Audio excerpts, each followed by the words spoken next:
Hello दोस्तों, welcome to our YouTube channel math with Manoj.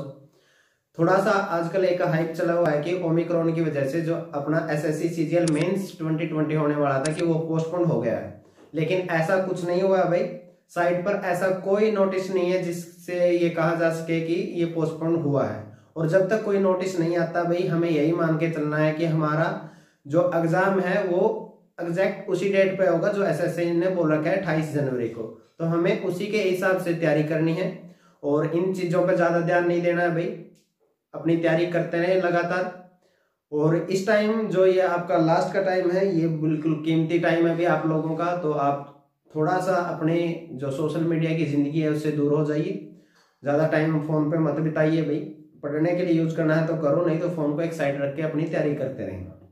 इस time पे आप लोग एक अपने रिलेटिव फ्रेंड से थोड़ा दूर हो जाइए और घर वालों को भी बोल दिए कि अगर कुछ भी छोटी मोटी प्रॉब्लम है तो वो अपने आप से हैंडल करें, आपको ज्यादा डिस्टर्ब ना करें, आप लोग पढ़ें।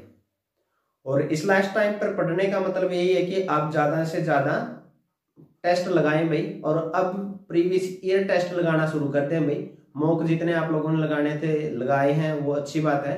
अब प्रीवियस ईयर क्वेश्चन पेपर जो है वो लगाना शुरू करें भाई। जिस भी मर्जी साइट से आप उनको ले लें और उसको अटेम्प्ट करें। और अटेम्प्ट करते टाइम ये देखें भाई, कुछ बच्चे क्या करते हैं कि जब भी मॉक टेस्ट करते हैं कि वो 25 या 30 क्वेश्चन किए, फिर मॉक टेस्ट को पॉज कर दिया, फिर दोबारा आके बैठ गए घूम फिर के, फिर दोबारा आके करें। ऐसे नहीं करना भाई, वन वे में करना है कि आप एक सीटिंग में पूरा मॉक टेस्ट लगाएं, तभी आप टाइम मैनेजमेंट कर पाएंगे भाई। नहीं तो उस टाइम पे जब आप एग्जाम देंगे वहां पे आपकी सीटिंग नहीं बन पाएगी अच्छे से और आपका टाइम वेस्ट हो जाएगा। तो आप यही ट्राई करें कि आप जो भी मैथ या इंग्लिश का टेस्ट लगा रहे हैं, तो अगर टेस्ट शुरू कर दिया तो उसको खत्म करके ही उठें। उसके बाद थोड़ा ब्रेक लेके उसके बाद उसका एनालिसिस देख लें, ये कर सकते हैं। लेकिन टेस्ट एक बार में ही पूरा लगाना है। और मैनेजमेंट, अपना टाइम मैनेजमेंट फिक्स रखें भाई मैथ के लिए। जैसे कि अगर मैं बताऊं आप लोगों को, मैथ के अंदर 3 टाइप से क्वेश्चन आते हैं भाई, इजी, मीडियम और हार्ड। लगभग रेशियो इनका यही रहता है कि आपका 40% जो है वो इजी आएगा, 100 में से 30 क्वेश्चन आप लोगों के मॉडरेट लेवल के आएंगे और हो सकता है कि 30 आपके हार्ड लेवल के आए। ठीक है, 30% को तो आप लोगों को 30 नहीं तो ये थोड़ा बहुत कम ज्यादा हो सकता है भाई। ये ध्यान रखना है भाई, मॉक टेस्ट लगाएं, अभी से आदत बनाएंगे तभी जाके एग्जाम में इस चीज को अप्लाई कर पाएंगे। कि आपको जब भी आप अटेम्प्ट करें, कई बार क्या होता है कि आप सीरियल वाइज करने बैठ जाते हैं, पहला कराया, दूसरा किया, तीसरा, तो ऐसे करते रहते हैं भाई। ऐसे मत करें कि स्टार्टिंग में आप लोगों को देखो पढ़ने मात्र से पता चल जाता है कि ये क्वेश्चन मेरे से होगा या नहीं होगा। तो शुरू में इन हार्ड क्वेश्चन से बचना है भाई। अगर पढ़ने से समझ में नहीं आ रहा है कि इसको कैसे सोल्व करना है या ये कैलकुलेटिव है, तो उसको छोड़ देना है भाई, अगले क्वेश्चन को करें। तो पहले आप लोगों को ये 70 अटेम्प्ट करने होते हैं, उसके बाद हार्ड के जो क्वेश्चन है वो सेकंड टाइम में जब दूसरा चक्कर लगाएंगे मॉक के ऊपर तब करेंगे। इस हिसाब से करोगे तो आप लोग एग्जाम में अच्छा अटेम्प्ट कर पाएंगे भाई। अगर ये हुआ भाई पहला, दूसरा, तीसरा, चौथा, ये चारों क्वेश्चन हार्ड लेवल से हैं और आप इन्हीं के साथ उलझ के रह गए भी कि पहला अब तो ये मेरे को करना ही करना है, ये 3 से 4 मिनट लेके चला गया, उसके बाद अगर आपने इसको सोल्व कर भी दिया तो भी कोई फायदा नहीं है भाई, क्योंकि आपने 3 से 4 दूसरे क्वेश्चन का टाइम इसी के ऊपर गवा दिया। ठीक है, तो आप लोगों को क्या करना है कि जो फर्स्ट वे चले आप लोग फर्स्ट अटेम्प्ट करें कि हार्ड वाले क्वेश्चन आपको छोड़ देने हैं। और अब तक के पढ़ने से इतना तो आपको समझ में आ ही गया होगा भी। जब भी क्वेश्चन को पढ़ते हैं तो पता चल ही जाता है कि मैंने पहले किया हुआ है या नहीं, और ये क्वेश्चन मेरे से हो जाएगा या इसमें टाइम लगेगा। जिस क्वेश्चन में ये लगेगी टाइम लगेगा उसको वहीं पे छोड़ दो, अगला क्वेश्चन देखो भाई। पहला अगर आपको लग रहा है 2-3 क्वेश्चन भी छोड़ रहे, छोड़ दो। अगर आपको हार्ड लगता है तो छोड़ दो, सीधी सी बात है। आप लोगों को पहले इजी और मॉडरेट से निपटना है भाई। 70% तो यही है आप लोगों का। ठीक है, उसके बाद जब ये अटेम्प्ट हो जाएंगे उसके बाद टाइम बच जाएगा आप लोगों के पास, तो उसमें आप हार्ड को कर लेना भाई। बाद में भी लड़ाई कर सकते हैं आप हार्ड के साथ, स्टार्टिंग में हार्ड को नहीं छेड़ना है भाई। अगर लगता है मुश्किल है तो छोड़ दो। सेम वैसा ही इंग्लिश मैनेजमेंट की बात है भाई। अगर इंग्लिश का आप मॉक लगाते हैं तो उसमें क्या करना है कि इंग्लिश के अंदर आप लोगों का एक तो क्या होता है कि नरेशन एंड वॉइस आते हैं भाई। ठीक है, और जो वो कैब आती है और ग्रामेटिकल वाला जो सेक्शन है भाई, कॉमन एरर है या जो भी है, ये सारी चीजें। और उसके बाद आता है PQRS और कॉम्प्रिहेंसिव पार्ट। तो जब आप अटेम्प्ट करने बैठे भाई, तो आपको इस प्रकार से अटेम्प्ट करना है कि ये मेरे हिसाब से अगर मैं मेरी बताऊं तो इन 2 पोर्शन को पहले छोड़ दो भाई।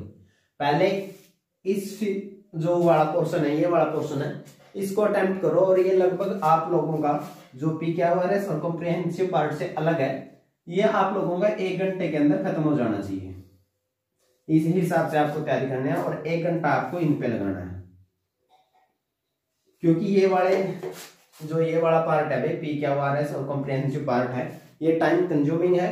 अगर आप पहले इसमें करने बैठ गए और इसमें 1 से ज्यादा टाइम घंटा आपका ज्यादा चला गया, तो फिर ये आप लोग अटेम्प्ट नहीं कर पाएंगे। तो अभी तक अगर किसी ने मॉक लगाना शुरू ही नहीं किया है, तो पहली बात तो ये गलत बात है कि अब तक आपने मॉक नहीं लगाया और अब मेंस की तैयारी कर रहे हैं।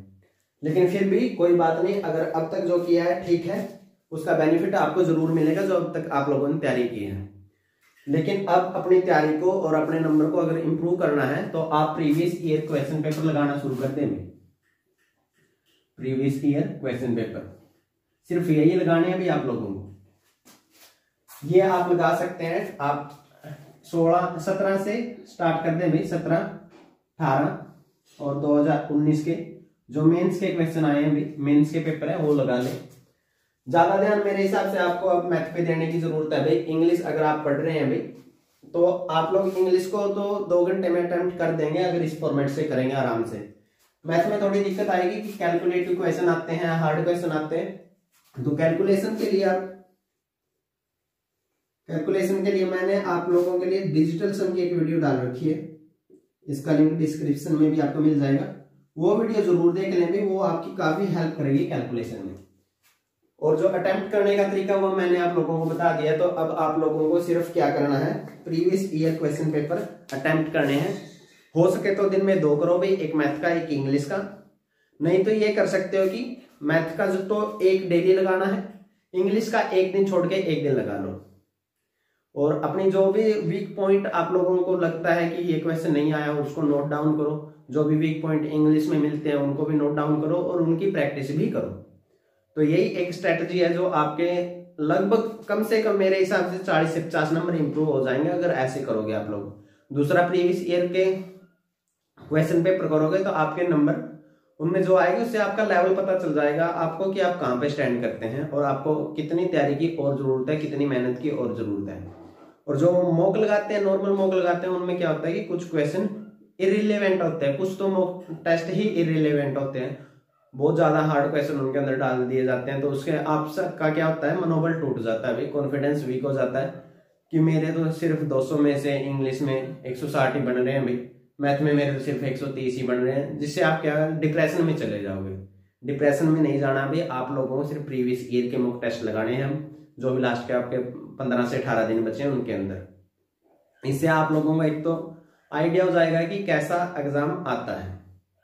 दूसरा, आपके नंबर अच्छे आएंगे भाई इनके अंदर, क्योंकि इसके अंदर रिलेवेंट क्वेश्चन ही मिलेंगे आप लोगों को, जिनकी आप लोगों ने तैयारी कर ली। तो आपको मेंस के अंदर वैसे भी फायदा मिलेगा 10 से 20 नंबर का। तो और दूसरी बात, आपका कॉन्फिडेंस बिल्डअप होगा कि आप प्रीवियस ईयर के क्वेश्चन पेपर में कितना अटेम्प्ट कर पा रहे हैं। और लास्ट बात है भाई जो ध्यान रखने है कि आप लोगों को अपने दोस्तों से ही भी थोड़ा सा दूर रहना है, क्योंकि दोस्तों का क्या होगा कि कॉल आएगी और बोलेंगे भाई मेरा तो एडवांस पूरा कंप्लीट हो गया और मैंने तो पूरा जो है अर्थमेटिक भी कर लिया, मेरे तो 195 बनते हैं, मेरे 197 बनते हैं, चाहे उसका कुछ ना बनता हो भाई, 120 भी बनते हो तब भी वो बोल देगा ना। अगर एक बार आपको अगर मेरे तो 190 बनते हैं और आपके 170 बनते हैं, वहीं पे आपका बट्ठा बैठ जाएगा भाई, कॉन्फिडेंस टूट जाएगा कि उस बंदे के 190 बनते हैं, मेरे 170 बनते हैं, मैं क्या करूं, वो तो मेरे से आगे निकल गया, या फिर मेरा तो नंबर ही नहीं पड़ेगा भाई। इन सारी चीजों से दूर रख के इन चीजों को भाई, डिप्रेशन वगैरह को, सिर्फ तैयारी पे ध्यान दें, प्रीवियस ईयर के मॉक टेस्ट लगाएं। आपका जो स्कोर आता है, आप जो कर रहे हैं भाई, जो मेहनत आपने की है वो बेस्ट है, उससे ज्यादा कुछ नहीं है। बस आपकी कमियां ढूंढो और उन पे तैयारी करो, उनको बार बार प्रैक्टिस करो भाई, जिस टाइप के क्वेश्चन आपके गलत हो रहे हैं। और मैथ की तैयारी करने के लिए आप तो इस चैनल को सब्सक्राइब भी कर लें भाई, क्योंकि इसके अंदर मैंने मैथ की बहुत सारे चैप्टर करवा दिए हैं, आप वहां से हेल्प ले सकते हैं। प्रीवियस ईयर के क्वेश्चन पेपर भी करवाए हैं और अर्थमेटिक के तो चैप्टर्स भी करवा दिए मैंने, तो आप वहां से देख सकते हैं। और कैलकुलेशन में अगर आप लोगों की दिक्कत है तो वो मैंने बोल ही दिया कि डिजिटल सम एक अच्छा कंसेप्ट है कैलकुलेशन से बचने का। इससे आप क्या कम टाइम में ज्यादा क्वेश्चन अटेम्प्ट कर पाएंगे भी। और लगभग मैं बोल दूं सीजीएल मेंस में 60 क्वेश्चन तो लगभग ऐसे मिलेंगे जिनमें आप डिजिटल सम लगा सकते हैं। उनमें से 40 क्वेश्चन तो ऐसे हैं कि आप नॉर्मल भी कैलकुलेट कर लेंगे। 20 क्वेश्चन ऐसे हैं अगर नॉर्मल कैलकुलेट करोगे तो ज्यादा टाइम लगेगा, डिजिटल सम से कर लोगे तो बहुत आसानी से कर लोगे। तो आप लोग ऑल द बेस्ट भी, आप सभी को तैयारी जुट के करें। और जब तक कि कोई नोटिफिकेशन ना आए एसएससी की तरफ से, तो यही मान के चलें कि आपका जो एग्जाम है वो 28 जनवरी को होना है। तो आपने अपनी तैयारी क्या है वीक नहीं करनी है, अभी छोड़नी नहीं है कि आगे जाएगा। हो सकता है कि 1-2 मंथ चला भी जाए, मान लिया कि चला जाए ओमिक्रॉन की वजह से, तो भी आपको तैयारी नहीं छोड़नी है, टच नहीं छोड़ना भी। वैसे तो पहले एसएससी बहुत लेट चलता है, गलत बात है अगर आपका पोस्टपोन होता है, लेकिन हो गया तो उसमें हम क्या कर सकते हैं। हमारा काम है तैयारी करना और तैयारी पे फोकस रहे में। अपने फ्रेंड्स और ये सोशल मीडिया की दुनिया से थोड़ा बाहर निकलें।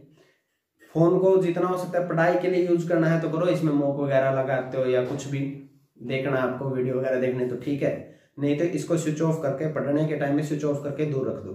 जब मॉक टेस्ट लगाओ तब तो जरूर इसको स्विच ऑफ करके रख दो, क्योंकि आपका क्या है फोन आ गया मैसेज आ गया, आप टेस्ट को क्या कर देंगे पॉज करके उसको देखने जाओगे भी, तो ऐसे कोई फायदा नहीं है। अभी टेस्ट लगाना है तो 1 वे में लगाओ कि एक सीटिंग में एक मॉक लगा के ही उठना है। तो यही है भाई आप लोगों के लिए, अच्छे से तैयारी करें, ऑल द बेस्ट, अच्छे नंबर लेकर आए, एक अच्छी पोस्ट पे जाएं, यही कामना करते हैं हम तो ऑल द बेस्ट। चैनल को सब्सक्राइब करें मैथ की वीडियोज के लिए और तैयारी करते रहें। जय हिंद।